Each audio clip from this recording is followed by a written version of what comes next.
down. You know, like the density, for example.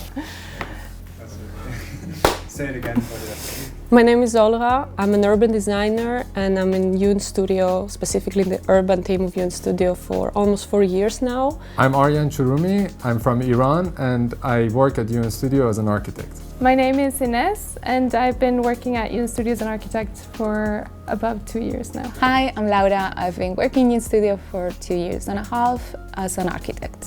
Could you please give an example of gender bias in design? But honestly, this is the one that came to my mind the fastest. Like, thinking about these spaces, I asked a colleague that comes from the same city as I come in Spain, and I told him like, oh, how would you call this area? And he was like, oh, this space. And actually, oh, I remember I was having so much fun in those areas. I was partying a lot, and I was like, I think I've always avoided that area. So it's also how different a male colleague and I were experiencing the same space in the same city. In Amsterdam we can find public urinals for men at every corner, even historical ones that are very popular because of their beautiful design. However, for women there are only 3 accessible public toilets. The urban landscape is not just about the physical, it's also about how it's being interwoven with the digital representations of it.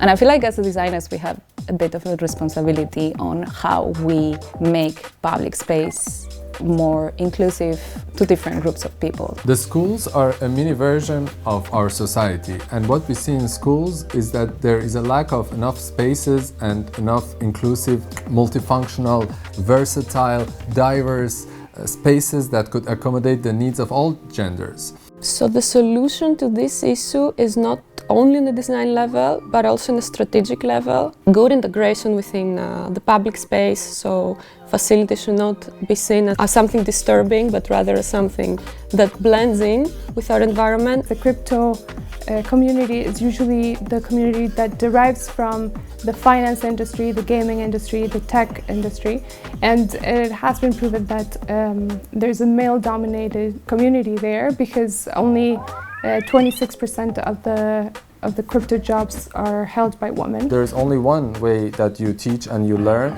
and that one way was designed based on a very old-fashioned way, and that was based on a gender stereotype. So you need to change the spaces in order to accommodate that change. We don't take into account how we also as people experience those spaces later. Yeah, I want to invite women to navigate and to explore these spaces, even if they don't feel fully identified with them yet, because once you start getting to know the potential that these cities have, then they become truly fascinating. I feel like we should also mix different uses to bring a bit of different activities that make the ground level more vibrant. As designers we keep thinking of how to improve public space, how to make it more accessible, more inclusive for all, not only men and women. I don't want to bring up this binary approach, but all genders, all sexes, but also people with certain